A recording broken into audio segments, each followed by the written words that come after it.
Hello, everybody. I am Charlie Tolhurst, and welcome to the Charlie Tolhurst Show for today, the 16th of April, live on YouTube tonight. And this show is, of course, a show that features political opinions, debate, and everything. I'm joined by Labour Party supporter Zach Chambers, who's just joined me now to review all the latest news. And I'll add him to the stream right now. Hello, Zach. Hello, Charlie. I'm here now. I've just got my ice cream, which you can probably tell. Sorry about that, but I'm here now. So yeah. Yeah. So as you can see, guys, we apologies. We were running the show a little bit behind schedule. We were due to start past, but we're starting 9:45 tonight, which means it is, of course, the time of the night where we will still get done more of tomorrow's papers probably later on in the show. But of course, we're going to start with the opening segment. As you can see at the bottom of your screen, there is a rolling bulletin that reads the Charlie Tolhurst Show that I've managed to put together. It looks a bit more news-like now, doesn't it, on your screens? The fact that headlines are rolling. It's a very interesting sign, let's just say that. Now we're going to start off with the opening part of the show. Now I want to chat about Ukraine now and Russia. Now, the Russian government have announced today that they have banned several UK politicians from entering the country. That includes both the Prime Minister here, Boris Johnson, that's of England, by the way, in the UK, and Scotland's First Minister, Nicola Sturgeon, along with several other UK politicians, such as Dominic Raab, Justice Secretary, and also Liz Truss, who is the Foreign Secretary.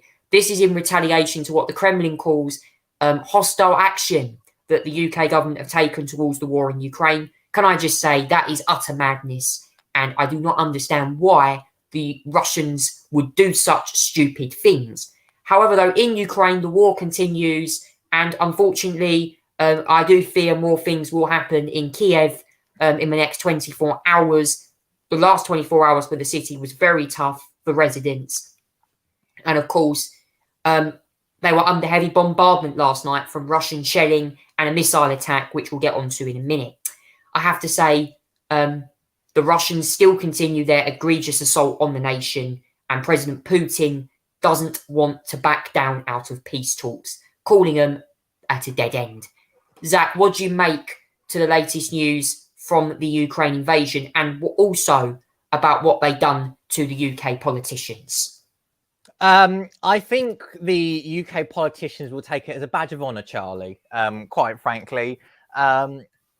Well, because it's their own actions, the Russians, that are led to this, really, to be fair, Charlie. A bunch of war, after many sanctions, after, many public calling outs, after many meetings with Zelensky and other foreign ministers as well. It's taken them until today to sanction them, Charlie, despite all the words of mouth and the hostility they've given them. As I said, but Charlie, I think the UK government will take it as a badge of honour, quite frankly, and those who have been sanctioned, including the Prime Minister, and the Foreign Secretary, and the Attorney General, and Nicola Sturgeon. I mean, it's a weird list, you have to say, nevertheless, Charlie, of those that have actually been sanctioned, because you'd think, I'm surprised I haven't sanctioned all the UK lawmakers as well, all the MPs as well. So yeah, it's a bit weird, isn't it, Charlie? I mean, it's a bit of a hissy fit, really, Charlie, of what they've done, really, to be fair. They've banned many other lawmakers across the US. It's not really surprised. So they've banned Boris Johnson, they've banned Liz Truss, they've banned Ben Wallace, they've banned Dominic Raab, they've banned Grant Shapps, they've banned Priti Patel, they've banned the Chancellor, they've banned Kwasi Kwarteng, they've banned Nadine Dorries, they've banned the Armed Forces Minister, they've banned the First Minister of Scotland, and they've banned the Sir Boyman, and they've banned Theresa May. I'm not sure what those bans are about, really, to be fair, Charlie. I don't really understand those bans, like Nicola Sturgeon or Theresa May. You might as well ban the Welsh First Minister, for example, Charlie. Where's his ban? You might as well sanction what is currently the First Minister, the Deputy First Minister, because I don't think there is a First Minister in post at the moment in Northern Ireland. You might as well ban them. Why are you randomly banning Theresa May or something like that? And it's bizarre. You might as well ban David Cameron Tony Blair hasn't been banned. There might be the odd reasons for that also, but it's bizarre nevertheless, Charlie. All these bans anyway continue as Russia have continued to launch assaults on the country. Mariupol, the Donbass region, as usual, is seems to be the full force at the moment with these targets. At the moment, Charlie, it's going to get worse. They're going to launch a new offence, I suppose, within the next couple of days, potentially next few hours as well. But they've also suffered some embarrassments as well, Charlie. Their warship, which was most famous for getting in a conflict on Snake Island with the Ukrainians, and was most famous for being called Russian warship Go F Yourself, has been destroyed by the Ukrainians at last. Which should have been celebrated by the Ukrainians, because this warship that Russia has been doing contains a lot of heavy arm, Charlie, a lot of equipment that's crucial to the Russians as well. So yeah, it's been a mixed week for the Russians. They made some progress in the Donbass region, but they've also inflicted some losses, including that warship on the Black Sea as well. That's crucial to arm some of these they're basically their soldiers and the country, and they were not their country, but their army that's going around destroying Ukraine at the moment, Charlie. I mean, Zach, it's crazy what they're doing. The warship sunk the other day, a slap in the face to them. But unfortunately, you feel kind of that they're going to retaliate. And I'll come on to this general that one of Putin's main generals in a minute. Funnily enough, I've got more about him later. The man who thinks that you can launch battalic or onshore long-range sea breeze missiles in propaganda videos that I'll come on to later in the show. But yeah, it's clear to me that the situation in Ukraine still isn't stabilising. Mariupol could be taken very soon. I've been hearing reports it could be captured by the Russians. We'll come on to that very soon. But here on the show, this was the article that GB News has sent earlier today. The move was taken in view of the unprecedented hostile action by the British government, particularly imposition of sanctions against senior Russian officials. The ministry said in a statement, come as Boris Johnson and other cabinet ministers from Britain were placed on the Kremlin blacklist and banned from entering Russia in response to sanctions against the country, reports have suggested. That's Boris Johnson there pictured after giving a speech to the armed forces and members of the Armed Forces and Maritime and Coast Guard Agency at Ludd Airport in Kent. We'll come on to that later because he was also talking about something different, more covered in press lately on that issue right now. So we're going to play for you a quick little video from Australian TV here on this show that covered the situation in Ukraine as Vladimir Putin insists he will achieve all objectives despite the Russian invasion. Have a listen to this report here. Please note, this report does contain some distressing images.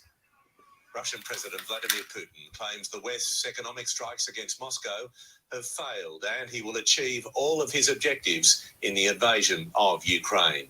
Close ally Belarus is making claims of its own, accusing Britain of staging a massacre. On his first known trip outside Moscow since the war began, President Putin chose a space center in Russia's far north to address his global ambitions, telling Cosmodrome workers he has no doubt his objectives in Ukraine will be achieved. Calling the invasion unavoidable and noble, the Russian president dismissing claims his forces were driven back from Kyiv by Ukrainian resistance, declaring the West's sanctions blitz hadn't worked and Russia's financial system is still operating smoothly. By his side, close ally Alexander Lukashenko, the president of Belarus, who accused Britain of staging Russia's alleged war crimes in the town of Bucha. That's where French forensic investigators have just arrived. They're helping to identify hundreds of bodies discovered so far, including 3 members of one family wrapped in an orange blanket and buried in a shallow grave. It was a woman and her 2 kids. We don't know who are they.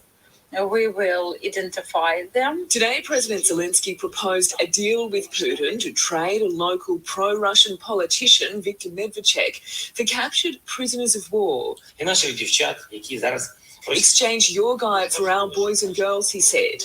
And for the first time, the US president has joined the Ukrainian leader in labelling the Russian invasion genocide. Your ability to fill up your tank, none of it should hinge on whether a dictator declares war and commits genocide half a world away. Scott Morrison stopping short of that label. Vladimir Putin must be held to account for those war crimes and atrocities. The mayor of Mariupol believes more than 20,000 civilians have now been killed in that city alone. But Western powers say they're yet to verify claims that Russia used chemical weapons there. Trying to do the best we can to figure out what, if anything, happened. If they are used at all, then President Putin should know that all possible options are on the table in terms of how the West might respond. It's conventional weaponry still wreaking devastation. This strike on a culinary school in Kharkiv as Ukraine bolsters its forces nearby, awaiting Russia's much-anticipated new offensive in the east of the country. In London, Curry-Ann Greenbank, 9.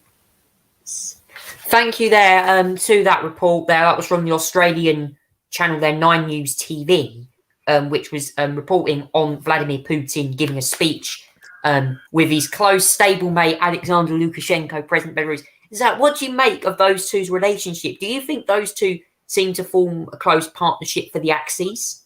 Obviously, Charlie. Obviously, they're very close. I mean, they're two dictators in some way, Charlie. They're two leaders that get to power by cheating their way into power, if we put that lightly. They don't hold fair elections in either of those countries. Anyway, they're both pro. Well, the Belarusian leader is pro-Russian. The Belarusian leader is pro-invasion. The Belarusian one is also pro sanctions on being sanctioned on them. So yeah, they do have very close relationships. Obviously, all for the wrong reasons. In fairness, Charlie, as well. So yeah, they obviously form a very close partnership at the moment, Charlie, and it will continue to form a very close partnership. They're two best buddies in some ways. They're politically similar. So yeah, it's obvious they got a very blossoming partnership. I mean, Vladimir Putin and Lukashenko are like the two leaders that meet the most in some ways. So you can tell how well they get on with each other because they literally meeting each other every 2-3 weeks. So yeah, they're very close to each other. Now, Zach, what did you make of the comments from the Russian president about him achieving his objectives in Ukraine? It's crap. What he's saying in most part, Charlie, because what he achieved in the first phase of the invasion was not much, really, to be fair, apart from killing civilians, destroying buildings, humiliating himself with his army, bringing a commander that is somehow responsible for the atrocities in Syria, get sanctions on them, and pretty much get blacklisted from the world. Then I'm afraid to say this, Charlie, but not much has really been aimed in realistic terms. I mean, he's failed to take over the government there. He's failed to capture any major town apart from Kherson. He might have destroyed Mariupol, but he's certainly still not taken that, Charlie. So yeah, that's why he's had to rethink his focus, Charlie, and go to the second phase, which is focused on the Donbass region as well. So really, Charlie hasn't achieved anything but misery, destruction, and torture, even genocide, as some countries now call it. Joe Biden's calling it genocide. He's managed to achieve quite a lot, but not what he personally wanted to achieve, Charlie. And he should be ashamed of himself. And quite frankly, I think the Russian president's got a nickname there, Mad Vlad. If you call people in that, Mad Vlad is the answer to that question, because he just does not give a damn about Ukraine. You think about this. He called this, and I quote this now, a special military operation when he invaded this country I think on the 24th of February, when the invasion did start.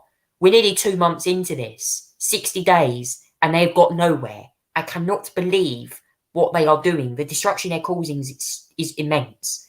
Quite frankly, I would want this guy to be somehow suspended from his own parliament, to be isolated from the world, which he doesn't want to be. Oh, God, goodness me, let what comes next for him. And please, guys, at the end of the show, please comment down below what you make of this. Obviously, with Finland and Sweden expected to announce NATO partnerships potentially in the coming weeks, what could this mean for them? We don't know. And what is the future for those countries? But moving on now to the next part of the show here on the Charlie Tale Show live on YouTube tonight is Britain's migrant plan. Now, the migrant crisis has been very quiet on the news lately. Thank goodness we're now getting the coverage back again of this. It's now claimed the Prime Minister Boris Johnson wants to, and I quote this now, send migrants to Rwanda for processing. So we saw this in action today. I didn't think it made a very good start, if I'm honest with you. The fact that they're going to get drones and the Royal Navy are going to go out and patrol the channel to try and deter migrants crossing. Zach, do you think this is a good idea to deter the crossings? Well, let's take this in a step by step a little bit, Charlie. So in 2019, the UK public voted for a Conservative government, basically to take back control of their borders and take back control of immigration policy. Cool. So that's what they voted for. So what the government now has to do is implement measures to stop all the illegal immigrants coming across from the borders and to the UK via these unsafe boats and from the trafficking gangs that come with them. I mean, that's fair enough. That's probably common sense. That if you come on a boat illegally, then you should not be here and you should be deported back to where you pretty much came from. That's pretty simple. There's also the fact that we've also got asylums as well. Those are the people that have to flee, escape war and any other political uprising in whatever is in their country, and therefore they have to somehow take unsafe routes, and they've got no other option. This plan, what the government announced this week, probably distract from what has actually been happening in their own house throughout the last couple of days. I'm sure we'll get onto that in a couple of minutes, Charlie. But this plan, as a distraction tactic, what I think, Charlie, means that the government have done a deal with Rwanda, which is a country in Africa. It's what they call the UK-Rwanda Migration Economic Development Partnership. And what this is, Charlie, as part of the plan for a part of the UK's plan to get to control immigration and to stop illegal crossings, is that anyone who comes across illegally without authorization, without seeking asylum, via train, boat, or plane could be considered for relocation to Rwanda. Which, if you think about it, Charlie, if you look at the UK and you look at Rwanda, it's approximately about 5,000 miles away, Charlie. Around about 5,000 miles away, Rwanda from the UK is. Now, that for illegal immigration is thinking, yeah, you know what? That's a good idea. Flow them out 5,000 miles away. There is serious problems with this policy, though, Charlie, because number one, if you're seeking asylum, okay, and you have to, the only way is to enter via the small boats and everything like that by yourself for a better life, all that sort of thing, you're then going to travel so many thousands of miles, and the argument could be, well, you should be seeking asylum in the next safe country. Fair enough. But if you're trying to seek asylum in the UK and you get deported because you need to be processed 5,000 miles away, you just traveled all that distance just to go another 5,000 miles, be flown another 5,000 miles away to another country, to be assessed basically whether you are suitable for the UK. What determines what happens, whether you should be sent to Rwanda or not? It's the strength of their claim, really. That will be, Charlie, that depends whether you're going off to Rwanda or not. In that sense. But there is serious problems with this policy, Charlie, and it's a ridiculous policy, as well, in my opinion, because if you think about it, Rwanda. Let me just remind you of Rwanda, Charlie. I found a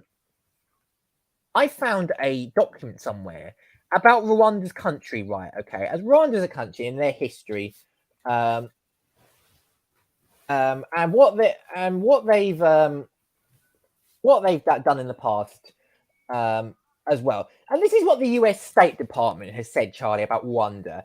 And keep in mind when you think about the treatment that we're giving to immigrants here in the UK. Keep in mind of this. Rwanda has, and I will get the. Actually, I'll share this with you, Charlie, because I think this is really important that I do share this with you. Rwanda has a history of, according to the US State Department, significant human rights issues, including credible reports of unlawful, arbitrary killings by the government, forced disappearance by the government, torture, cruel and inhumane, degrading treatment or punishment by the government, harsh and life-threatening prison conditions, arbitrary detention, political prisoners or detainees, politically motivated reprisals against individuals located outside the country, including killings, kidnappings and violence, arbitrary unlawful interference with privacy, serious restrictions on free expression of media, threats of violence against journalists, unjustified arrest or prosecution of journalists and censorship, serious restrictions of internet freedoms, Charlie. And we expect, as the UK, Charlie, to treat asylum seekers and immigrants seriously there. If you think about, Charlie, this is a ridiculously terrible deal. Not only for that, for the inhumane country that they're dealing with, but the fact this is costing the taxpayer £1.2 billion a year, Charlie. Even the own Home Office, even Priti Patel's Home Office, do not like the policy. They've had to order a ministerial direction, Charlie, from the permanent secretary because it doesn't meet their full test of passing a policy, getting that policy out of the office, because it's costly, too costly, and it's potentially unaffordable for the taxpayer. So, Charlie, this policy has so many problems in so many ways. It's inhumane, it's cruel, it's a waste of taxpayer money, and fourth of all, Charlie, it's a distraction. This is a PR headline announcement just to grab everyone's attention away from what's been happening in Downing Street this week, Charlie. And that's what it is, I'm afraid. This is it. It's a terrible policy. I'm not, by the way, suggesting that, illegal immigrants coming to the country is good. They should be deported if they come here illegally. No doubt about it, Charlie. But is there not any cheaper way or more efficient way of dealing with illegal immigrants than this? There surely is. This is a terrible headline that's grabbed for the hard right UKIP type of voter that just seems to hate migrants, whatever, Charlie. It's a terrible policy. It's a terrible gestures, and quite frankly, I don't think it's practically going to work. It's an interesting one, Zach.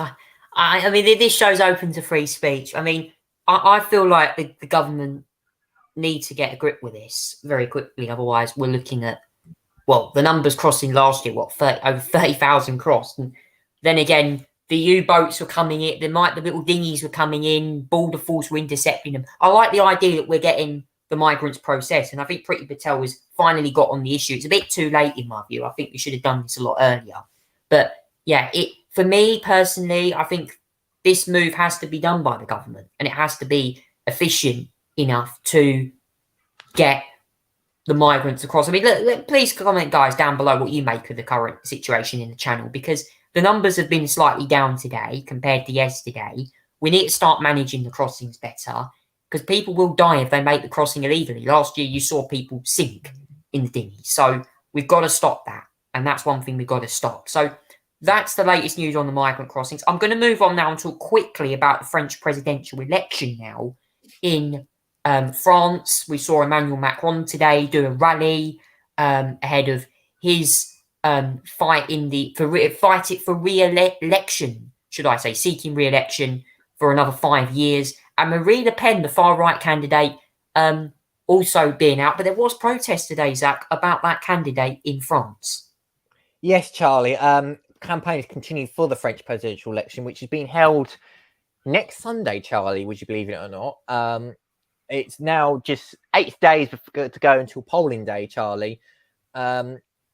as well. So this next week is going to be crucial in the second round, Charlie, to determine who's going to be the next president for the next 5 years. At the moment, the polls favour Macron. At the moment, he's leading by about 10 points in the second round as well, Charlie.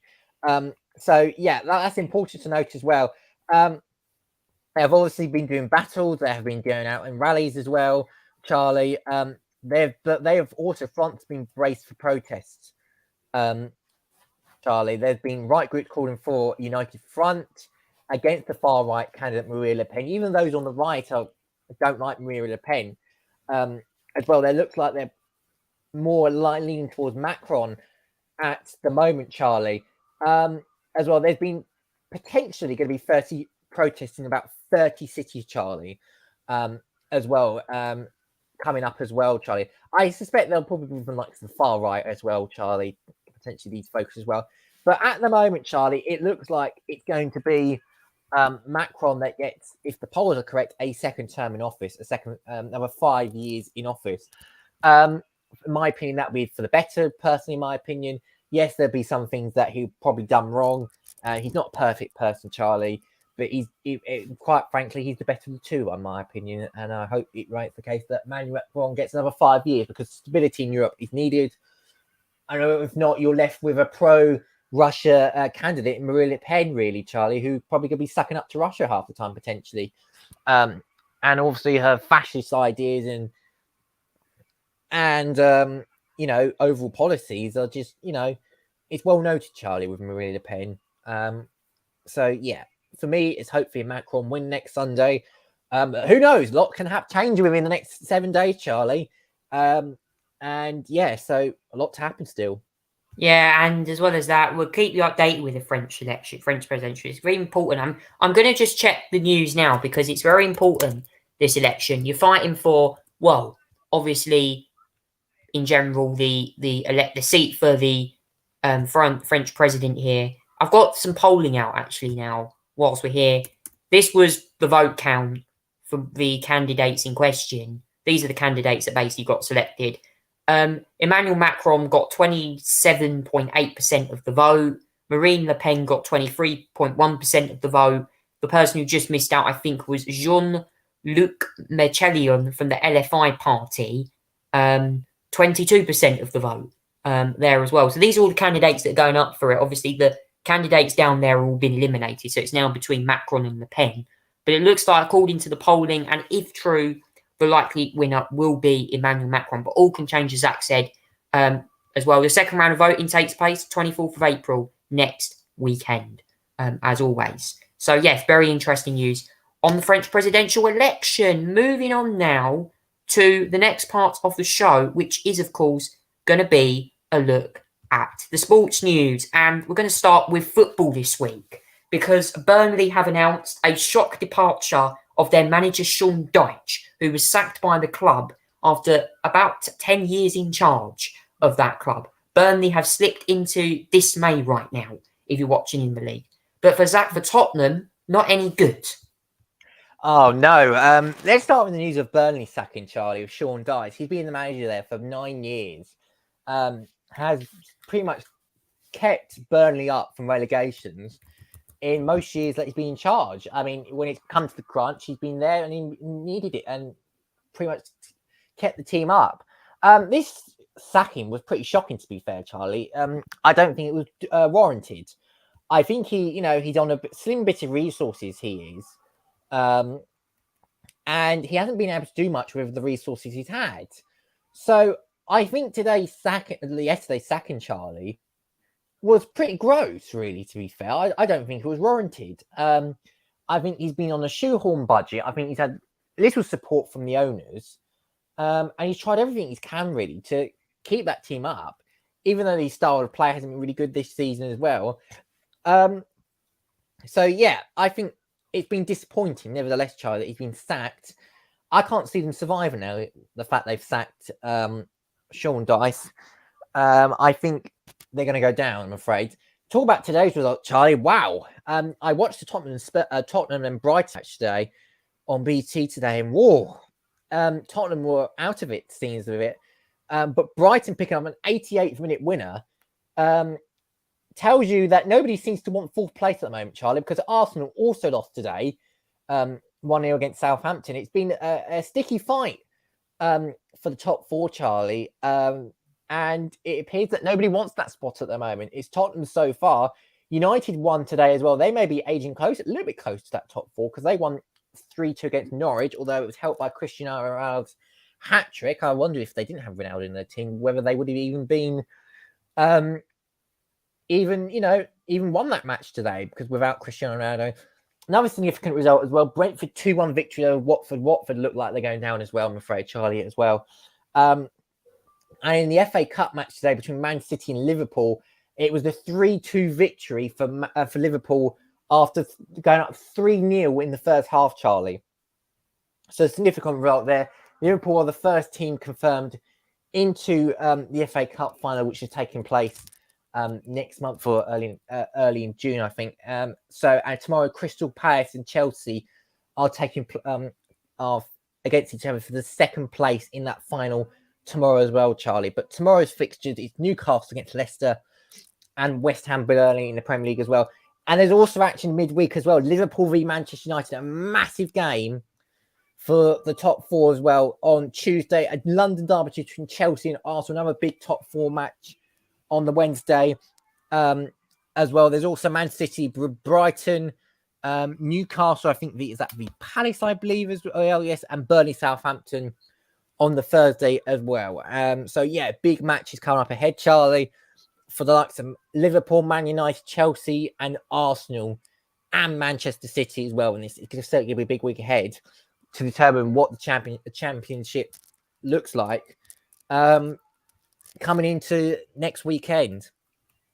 Yeah, and as well as that, I think the fixture between Man City and Wolves was postponed. I think that was because of that. Yes, because match. City was playing in the FA Cup today, which means their fixture between Wolves had to be postponed. It's going to be moved to another date, Charlie. So yeah, that's what's happening there.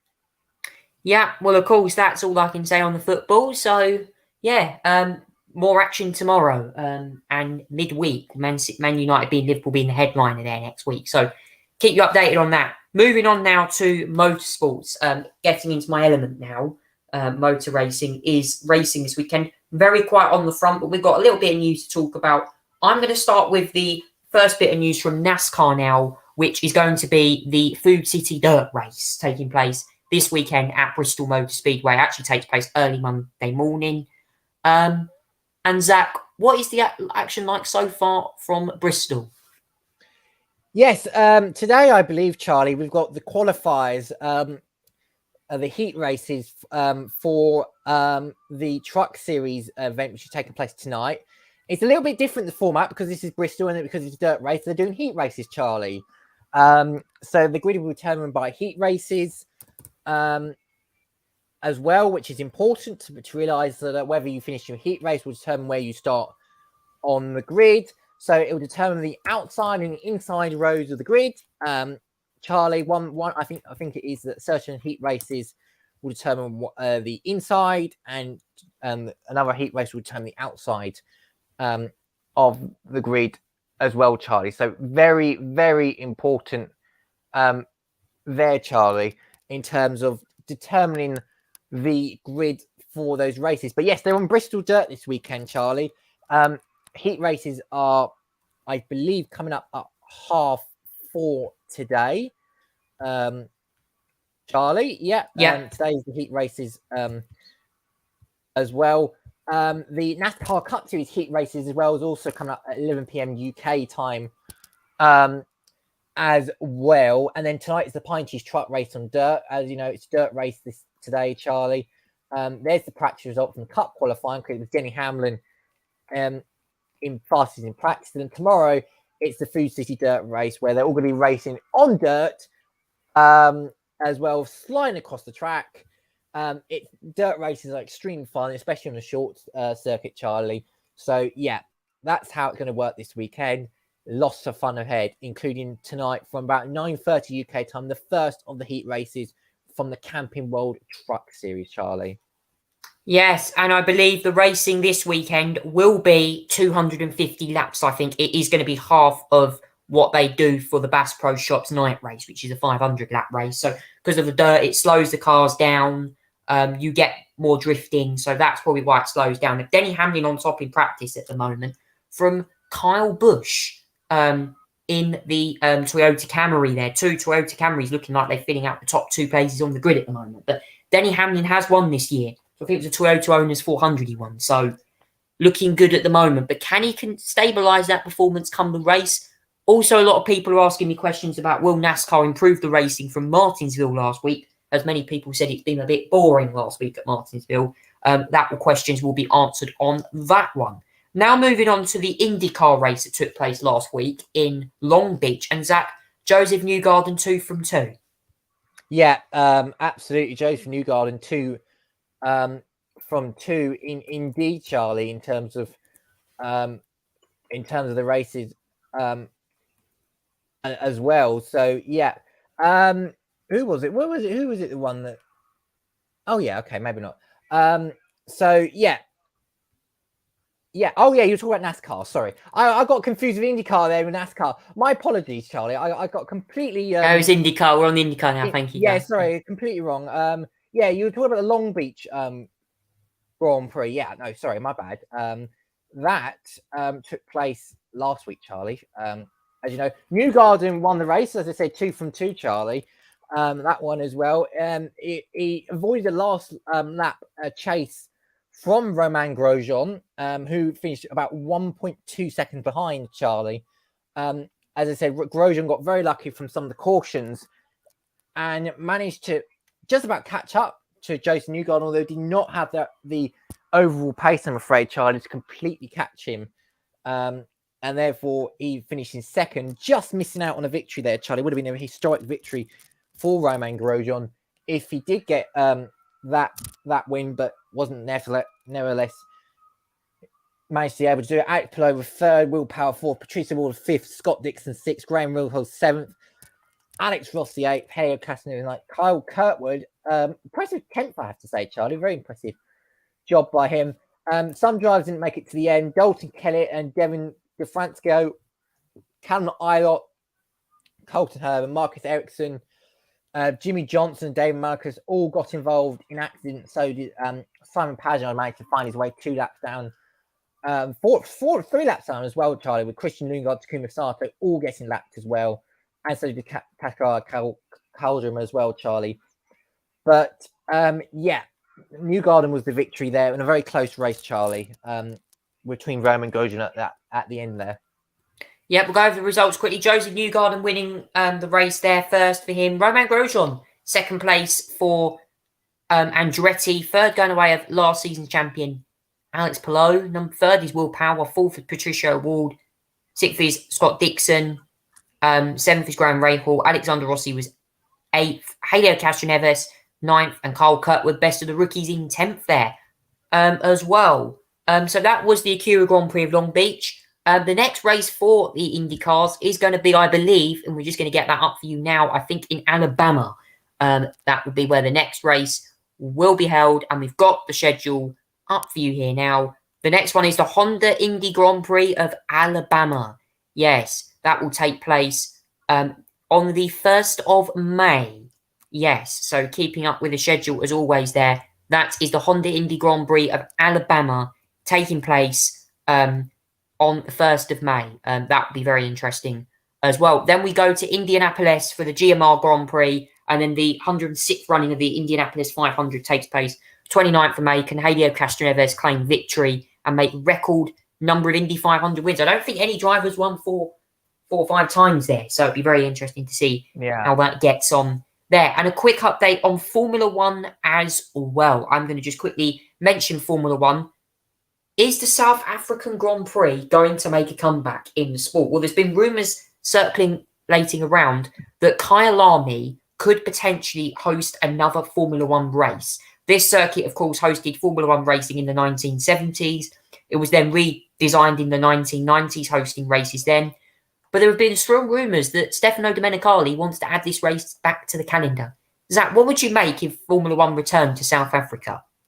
Yeah, that would be a welcome development, Charlie. No doubt about it. We've managed to find 3 races in America somehow, but we haven't found a race in South Africa yet. That would be the perfect. That needs to be next on the job list, Charlie. Getting a race into South Africa. At the moment, Charlie, and I think Kamari is probably the perfect spot for that because they've hosted F1 before, Charlie. It's been a long time since they've hosted F1 actually, Charlie.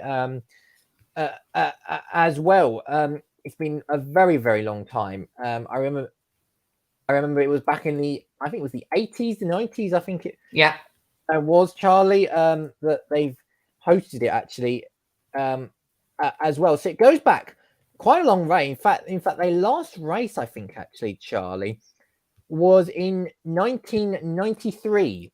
To be fair, Charlie. So nearly 30 years ago, yeah. 30 years. It's 29 years, Charlie, since they've last held a race there in South Africa at the Kilmarnock circuit, Charlie. That's what it is.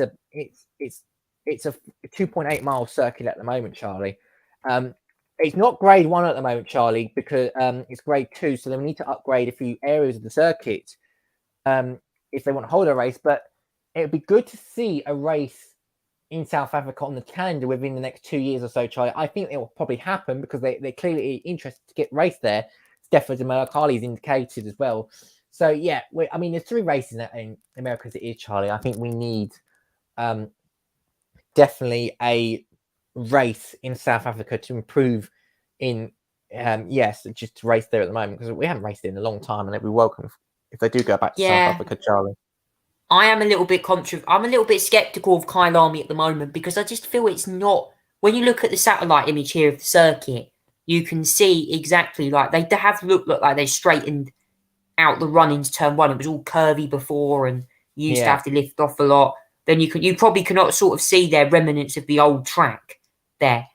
To be honest with you, when you look at the satellite image of the circuit there, it does look like we've got an image up for you there. It does look like you've got a very fast run to turn run. A DRS zone down there is an option for Formula 1 to explore. And we've seen how effective DRS can be. You look at Max Verstappen and Charles Leclerc's battles this season. The fact that they'll overtake, one of them will overtake one in the one zone and then the other one will get them back in the other zone. So, clear to me, Formula 1 could look at holding a race in South Africa. Again, I think the circuit isn't the ideal track to host, but I do think if they can do what they've done with Zandvoort and upgrade it, then it's possible. Would you agree, Zach? Yeah, I absolutely agree about it, Charlie. They will have to upgrade it to host an F1 race if possible because they are currently an FIA Grade 2 certified circuit. To host an F1 race, you need to have a Grade 1 certified status, Charlie. So, yeah, they would definitely need to be upgrading the circuit, Charlie, no doubt about it. So, yeah, it will need a few upgrades. It will need some improved bay. It will need some more grandstands. It will need some improvement in some ways. But I think if we can get upgraded within next year or so, year or two, then it will have a place in the F1 calendar in the future for sure, Charlie. Yeah, and of course, the next Formula 1 race is the Emilia-Romagna Grand Prix next weekend in Imola. So good luck, Formula 1 fans, for that race. Now it's time for Charlie's good news, guys. And yes, it's the Easter holidays. It's the bank holiday weekend this weekend. And Britain has officially hit a record this weekend, the hottest day of the year so far, recorded in London yesterday. Here comes the news that we're about to bring you today. Now, reports yesterday, hottest day of the year so far, as millions of people face delays as well. The Met Office confirmed temperatures hit 23.4 degrees in St James's Park, central London, which beats the previous record of 20.8 degrees, which is 69.4 Fahrenheit, set in London on the 23rd of March and in Cornwall on the 25th of March. It comes as families face disruptions on the roads, rail networks at airports, with 27.6 million car journeys expected to be made over the Easter weekend, as well as 9,212 flights. It was a very interesting day, the hottest day of the year recorded yesterday. It was ahead of the first Easter holidays without COVID restrictions, and families went out on Friday, early on Saturday. That was the scene on the M25 the other day at Junction 12. People there driving on that road there. I have to actually go up on that road next week, but you can see there some variable speed limits being introduced there. Traffic has been reported on the heaviest on the M20 in Kent. That was yesterday after the suspension of P&O ferries between Dover and Calais. Oh, God, more scandal on that. And an overturned lorry had set tailbacks on the M6 in Greater Manchester with heavy congestion reported on the M25 near Heathrow Airport. The A12 also had issues the other day going up to Witham and Hatfield Preble with further disruption there. All I can say, it was the hottest day of the year. I'm sure many people got outside. I certainly got outside on the hottest day of the year on Friday. Whether you went outside to a beach, whether you went outside to have a walk in the park, relax, you maybe came home from work and had your lunch outside. I mean, Zach, for the hottest day of the year, it certainly was one, wasn't it? Yeah, absolutely. So it's been lovely weather the Easter weekend, Charlie. As well, this is normally the time of year where everyone is going off on holidays for the as well, just getting out and about, going to the beaches, just enjoying the sunshine, really, to be fair, Charlie. And traveling lots as well. As you know, the P&O ferry situation is affecting, I'm afraid, people trying to get over the border, I'm afraid, and it's causing disruption. And I should point out as well, Charlie, as well, it appears it's not only the ferries that are having problems. It appears to be the flights as well, the airlines as well. I've read about staff shortages there as well, Charlie, which is clearly a problem there because they seem to be short of staff at the moment, despite the fact they're running pretty much near to normal service compared they were a few years ago. So yeah, I mean, it's good to see people getting on about. It's just that some people are still experiencing issues, which is unfortunate, I'm afraid. But it's been lovely weather, Charlie. Be lovely until it starts raining again, probably in about a couple of days' time, unfortunately. So yeah, enjoy it whilst you can. And it's Easter tomorrow, so I'll be probably getting lots of lovely little eggies, hopefully. I'll probably scoff them up within a couple of days, if you think about it, Charlie. My Easter break is focusing on a few things, Charlie, because it'll be tomorrow. It'll be in 8 days' time. I'll be having my theory test, so I'll be fingers crossed, practicing a lot over the next week. And so that's how I'll be probably spending the rest of my Easter holidays as well, practicing theory, eating lots of chocolate, doing a couple bits of my work that I've been doing, mainly that, Charlie. So yeah, I was just going to say to listeners, Zach, obviously you, Zach here does a politics course, and also as well theory test, good luck, big news as well. Good luck. Yeah, thank you. Theory test. Yeah, and hopefully you'll be like me soon driving. Yeah, it will not be this Monday. It'll be the following Monday on the 25th, Charlie. So I'll be practicing a lot over the next week. There'll be a little bit of nerves, but hopefully I can pass first time. Yeah, hopefully join me out on the road soon. That'd be the great thing. Obviously to all the listeners out there, I do drive, so I am all over the place as well. You can see all the world of virtual reality and stuff like that. But yeah, if you please comment down below, guys, what you made of your Easter weekends. Did you watch a film? Did you watch Hop, for example, that Easter film that I'm sure a lot of you guys watch? And of course, yeah, Easter couldn't be complete without an Easter bunny and Easter egg. So yeah, that's all I can say, guys. But hope you enjoy your Easter holidays out there and stay safe as always on the road. Travel when appropriate. Now it's time to talk about the papers now. As you can see, guys, the headlines are rolling. Let's get on to them. And there are plenty of papers that are coming out already. Obviously, we'll keep you an eye on tomorrow's papers that come out. We're going to start with the latest papers from everywhere right now. This is today's national newspaper headlines. And here we go. Let's take them on for you right now. Oh, we haven't actually got the article up at the moment. I do apologise. The papers haven't actually uploaded at the moment. What our papers say, 16th of April. Here we go. We should get instead. Here we go. Finally, we have the papers coming up do apologise. The connection is a bit slow tonight, but we've got our papers up here now for you, as always. Oh, unfortunately, again, I can get mine up if you want, Charlie. I can go on, we'll have to go on, Zach. You can display the papers. I will display them as well. It will be this one here. Here we go. So let's start off by going through some of them. Here we go. We've got our headlines right here for you guys. The Times. This is the Times. It goes, SAS troops are training local forces in Ukraine. That is the first headline there on the list. We're going to then go over to our second headline, which is the Daily Star, going for the headline. Just when you thought it was safe to go back in the water. Hashtag Bake Britain. Our next newspaper headline on the list here is going to be, the Daily Mail goes for just 2 days a week for civil servants in the office.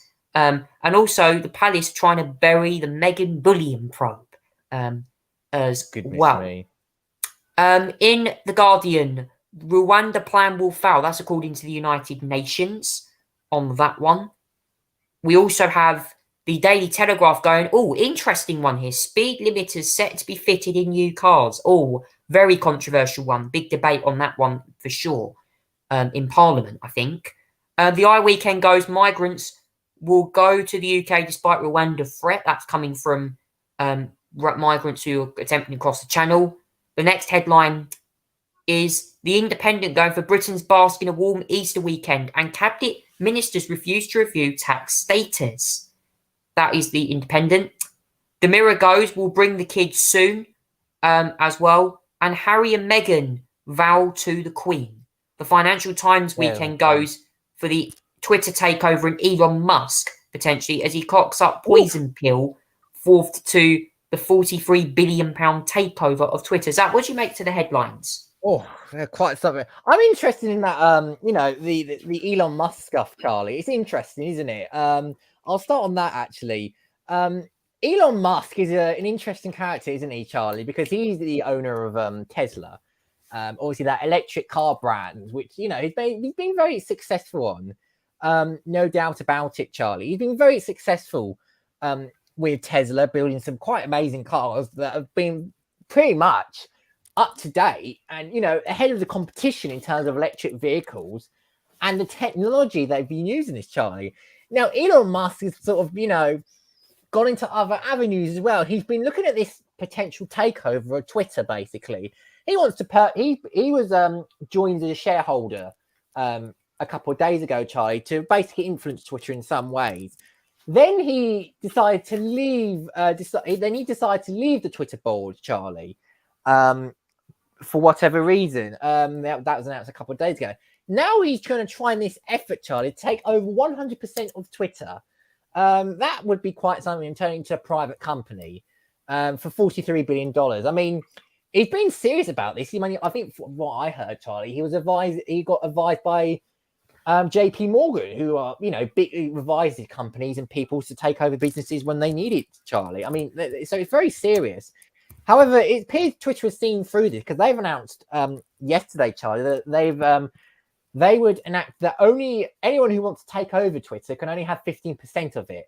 So this bid by Elon Musk seems to be a bit dead in the water at the moment, I think, Charlie, in terms of what's happening there. I don't think it's necessarily going to happen. Right, let's move up, actually, go to the Times, actually, Charlie, at the moment. And actually, I'm going to open this in another image here just to give you an example.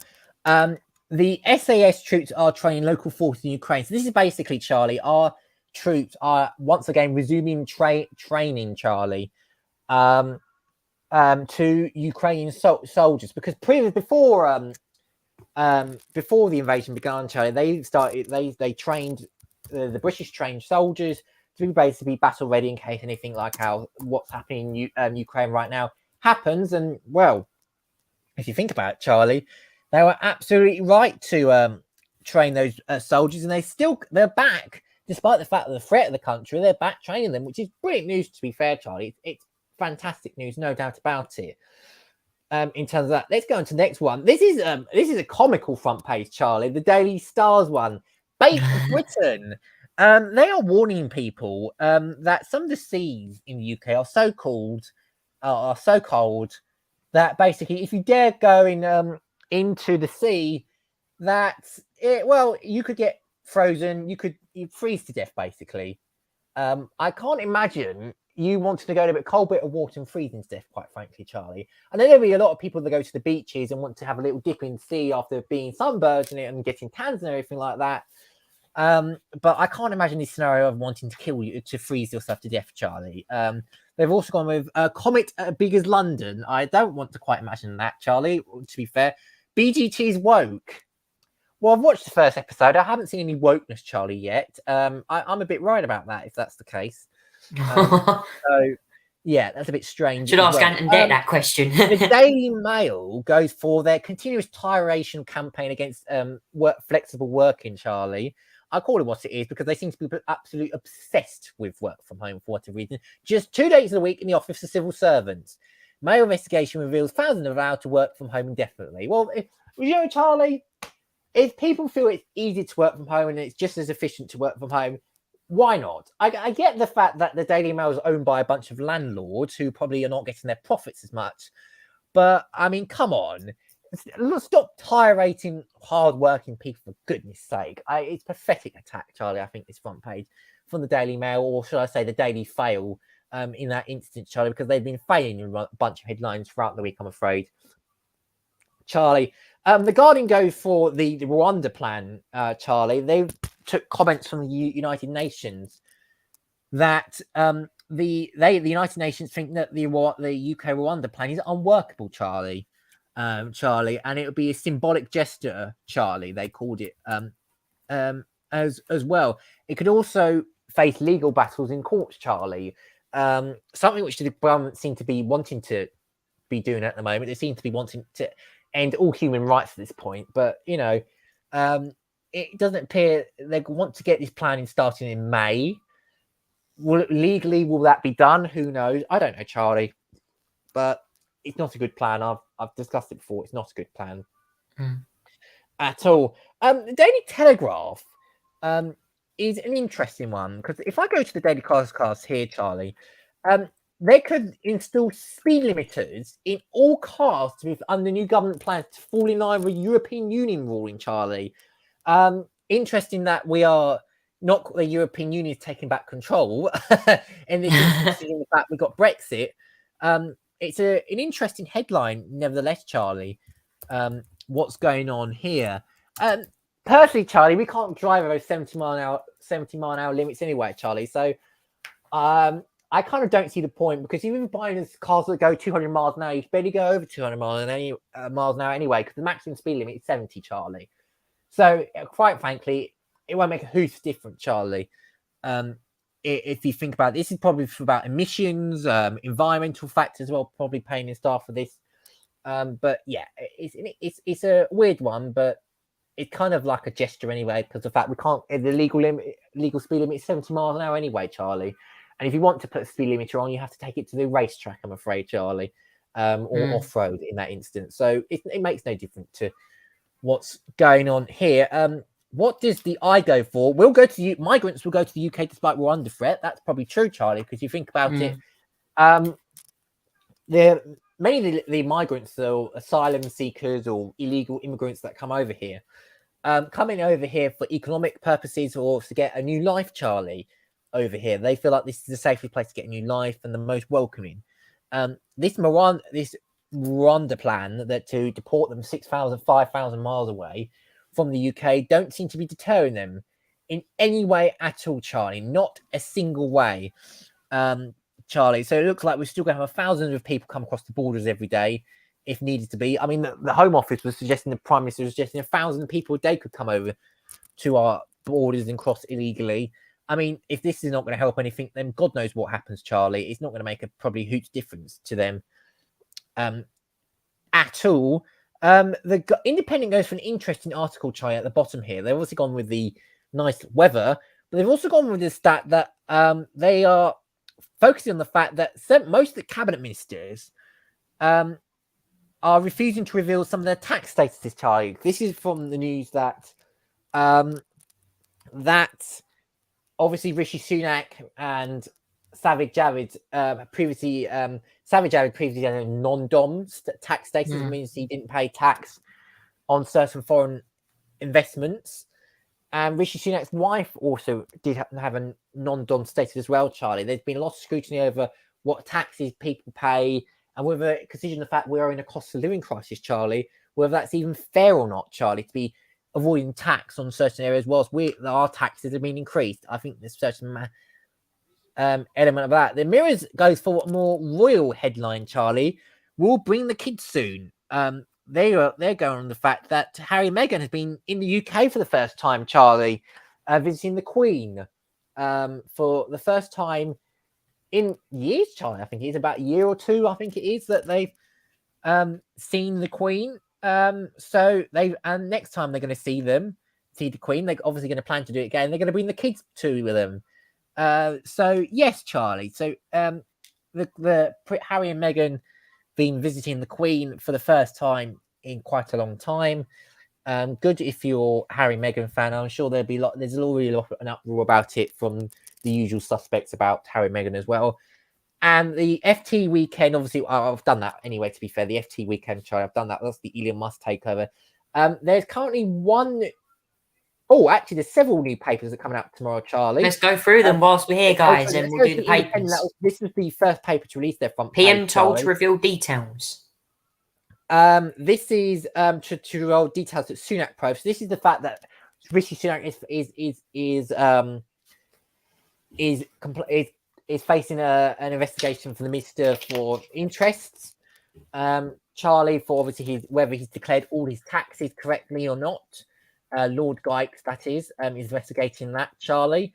It's a new investigation as well. It also goes for 250,000 demand action of Ukrainian refugees, Charlie, and they're calling for the government to step up support for Ukrainian refugees and to be more welcoming, Charlie, as well. That's the independent headline. I totally endorse their campaign as well on that. And the Observer, this is talk about the Archbishop of Canterbury has spoken out against the Rwanda plan from the Prime Minister, Charlie, as well. So he says that the plan to send immigrants to Rwanda is against the judgment of God, Charlie. In that instance, so that's a scathing attack from the Archbishop of Canterbury, Charlie. When you start losing the Archbishop of Canterbury, you clearly are in serious trouble, Charlie. The front of the page as well goes for senior Tory fear party gave will alienate traditional vote. Now, if you haven't been following the news this week, Charlie, I mean, God knows where you've been. I have followed this very closely, trust me. Has been given a fixed penalty notice, Charlie, for an incident involving their birthday cake, Charlie. Party on Boris Johnson's birthday party. It turns out they were breaking the law, Charlie. They were given £50 fixed penalty notice, which they have paid, by the way. However, despite the fact there have been calls for him for both the Chancellor and the Prime Minister to resign, they've decided not to. I mean, we really do have hypocrites running our country, Charlie. We have the party that's supposed to be about law and order is somehow the party of lawbreakers running the country and fixed penalty notice orders running the country, Charlie. It really is astonishing that we have a bunch of criminals running our country, Charlie. Criminals have never had it so good, as the Labour Party would say. It's astonishing, Charlie. No new papers out, as far as I'm aware, Charlie, at the moment, apart from the two. The Observer and the Independent. Yeah, that's it, Charlie. So that's there'll be probably more page coming out about 10 p.m. time, maybe a little bit later because the fact it's Easter Sunday and some of these there's probably less papers coming out tomorrow as well. But yeah, there is the front pages for today and tomorrow. Yeah, and as well as that, of course, a couple of weeks' time we have the local elections. So will the Tories be in trouble come the local elections in May? All I can say on that one. Now it's time for the Great British Stars and Red Devils of the Week. Oh, here we go. I am going to start off with the Great British Stars this week. Now, one of the nominations that I have given is to British singer-songwriter Ed Sheeran this week. One of my nominations. Because what he done was very interesting. He led a sing-along at an English pub and pulled pints for delighted locals. He certainly enjoyed himself playing pool there. Now, he stunned pub goers when he turned up in inner-city Birmingham pub and started pulling pints and having a sing-along with customers. The 31-year-old singer left revellers gobsmacked when he appeared without any security at the Roost in Small Heath, Birmingham on Sunday. Punters said Ed happily joined in game pool as he mingled with the crowds and he enjoyed a pint with rapper pal Jakey. Cell phone footage or mobile phone footage in Britain shows the Shape of You star clutching a beer and enjoying a sing-along around the pool table to No Games by Sheeran. He can also be seen pulling pints behind the bar, wearing an all-face jacket and joking with the manager. Are you paying me? Pub manager Ian Connors, a dad of two, said he was a bit crazy. But, I mean, Ed Sheeran visited a pub, for me, gets a British Star nomination of the week. I mean, seriously, he's helping out our country by pouring pints there. I'm sure he would be a very good bartender, in my view, there at the local pub. Now, one of the other nominations I'm going to give it to this week is the Ukrainian military and the Ukrainian submarine crews, or should I say Ukrainian military in this context, for shooting down that Russian warship this week as well. If you did know, the Russians claimed it was hit in a storm. It was actually hit by what we're hearing from reports by 2 Ukrainian crews, missiles that were donated by other countries, and shot down that Russian warship as well.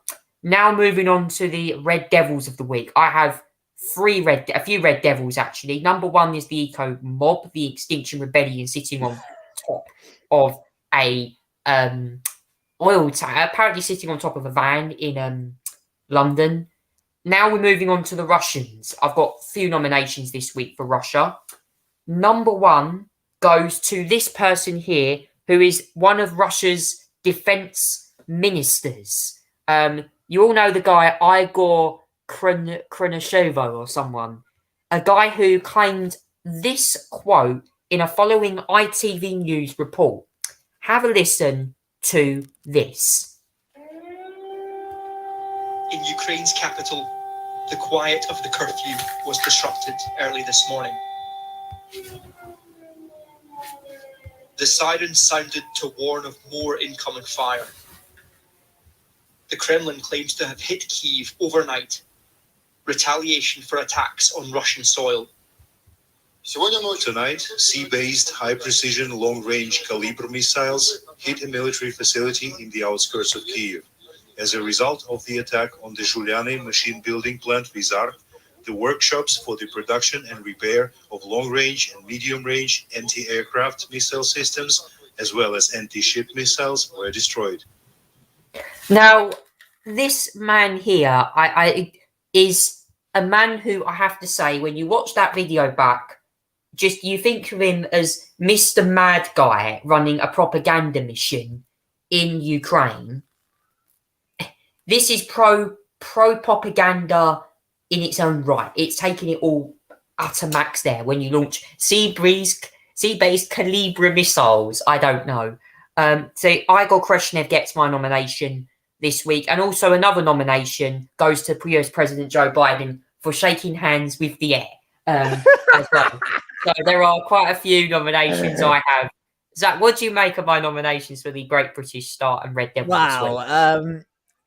Shaking hands with the air. Well, here you go. This is oh, there we go. I'm shaking my hands at the computer screen right now because I can just pretty much see what's in front of me. Bit of a gaff. Yeah, not the end. I mean, it's funny, but yeah, I agree with most of them actually. Right, my nominations so far. Right, so for the British Star, Charlie, I'm actually going to give it to one that you just said. I'm going to give it to the Ukrainian military for destroying the Russian warship, most famously told to go and F itself, Charlie. Well, this week it literally has gone and F'd itself. It's literally sunk and F'd itself. Thanks to the Ukrainian missile strikes on them. And don't believe all the Kremlin crap we've heard about, oh, it's a storm. The fact is, it got blown away. And it sank, Charlie. It got set on fire. Thanks to the missiles, it sank. It's never been seen again. It's been there for years, Charlie. And a history of Russia has been gone, thanks to the Ukrainian military, who have literally told the Russian warship to go and F itself. And it has done exactly that, Charlie. So the Ukrainian military has won the Great British Star for going and effing itself, Charlie, quite literally. The Red Devils this week, Charlie, is a joint one between Boris Johnson and Rishi Sunak. Over the last 2 years, they have told us to follow all the rules in terms of COVID, not to visit our loved ones because of the virus that's gone around. And in June of 2020, they literally partied away whilst all of us was at home, Charlie, following the rules.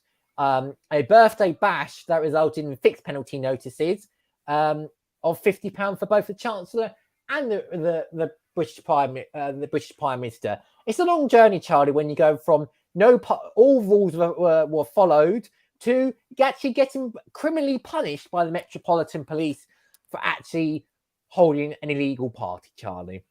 It's quite something. Yeah. And quite something for Rishi Sunak to claim that he wasn't expecting to get a fixed penalty notice and he didn't even attend any parties, Charlie. Well, that will turn out to be a lie. Quite something, Charlie. Quite frankly, lawbreakers should not be in charge of our country. They should have gone ages ago, Charlie, if you think about it. I don't care for all the good stuff they've done in Ukraine. I don't care about that now. In fact, is that lawbreakers should not be lawmakers. And lawbreakers should not be rulers in our country. They should go. Quite frankly, they should be punished in the ballot box in May for their actions. I'm sure that there will be some that will definitely motivate them to be punished in the ballot box, Charlie. And hopefully that remains the case. So Rishi Sunak and Boris Johnson get the joint title of Red Devils, and the Ukrainian military gets the British Star of the Week for me. One more Red Devil I forgot to mention was Russian state TV as well. If you've not heard what one of the presenters had to say this week, she basically claimed that World War III had already started. I mean, Zach, what did you make of her comments on that? It's a bit crap because if you think about it, Charlie, the only countries at war at the moment are Russia, Ukraine. Nobody else has got involved, maybe apart from Belarus at the most. But other countries got directly involved, Charlie, in this. So, yeah, it's World War III is a bit of an overstatement, Charlie, I'm afraid, in this. There's no World War III at the moment. It's just World War Wonders in the Russian terms. Yeah, hashtag Marxist propaganda, if you ask me, that question. Propaganda at the max there. All I can say. But thank you so much for watching, guys. The Charlie Tolhurst Show tonight live on YouTube. I just want to say it's been a thoroughly entertaining having you on air tonight, and we'll do it all again next weekend. So yes, thank you for watching, and we'll see you next time for the Charlie Tolhurst Show live on YouTube. I'm your presenter, Charlie Tolhurst. Thank you for listening. Take care and good night.